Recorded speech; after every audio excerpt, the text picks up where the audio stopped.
Showing support for Iowndunoob. Now, people think I owned the noob, but it's I owned you noob.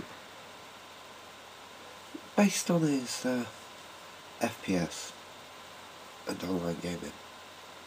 Yeah, as you can tell, I'm a bit bunged up, but I wanted to do this support video and give him my TV shows and things like that. I put a lot of thought into this because of there's so many great films, awesome books and TV shows that I love. For example, I love NCIS. It is an awesome show. My favourite character's Abby. Now, there is a dynamic there behind the scenes. What some people may know, others won't.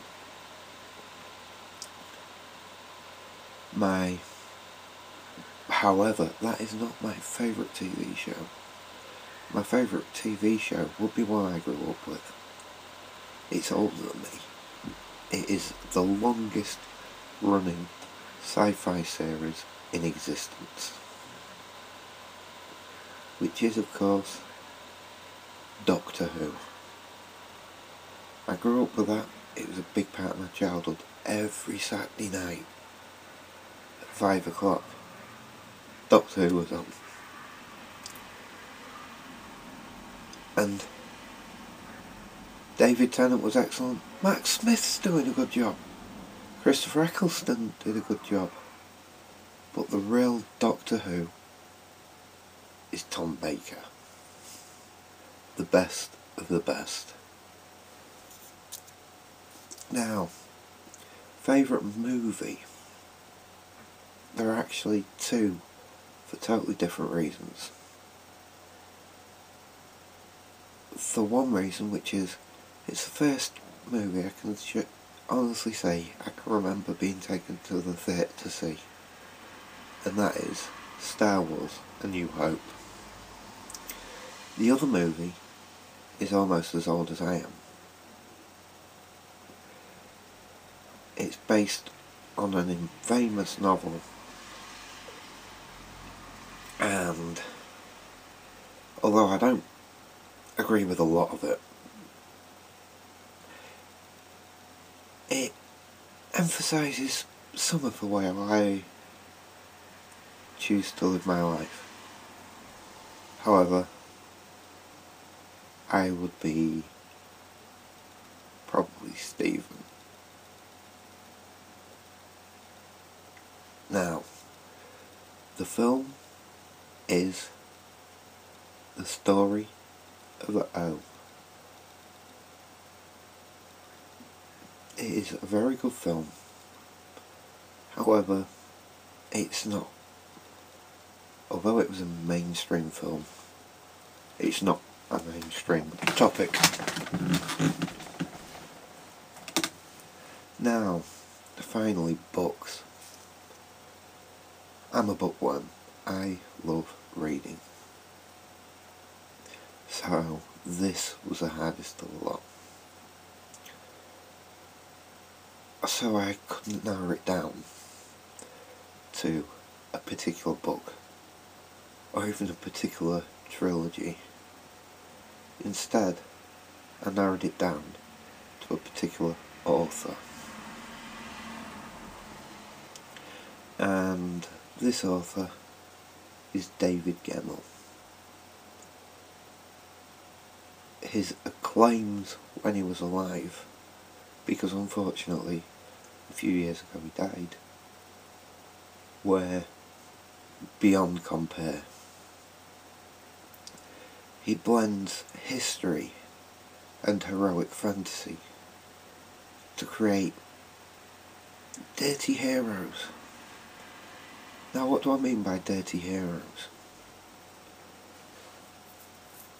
One of his earliest characters was a man called Bruce, who always said he was the greatest warrior because he wasn't brave enough to be a farmer. that might not make sense to some people.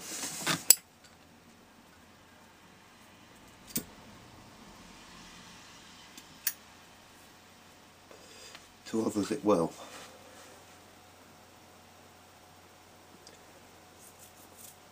Yeah, he started off possessed axe, which was his grandfather's axe, which he was the only one who could control.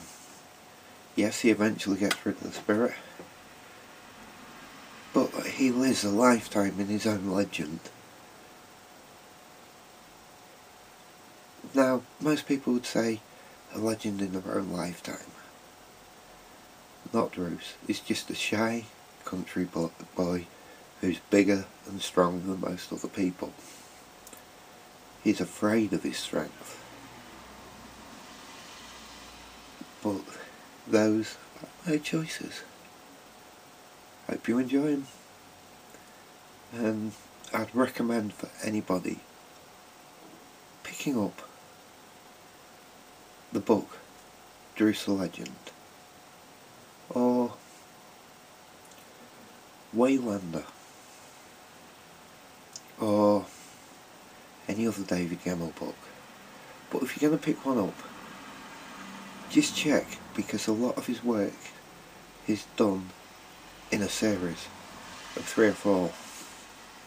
So check it's the first one in the series before you buy it.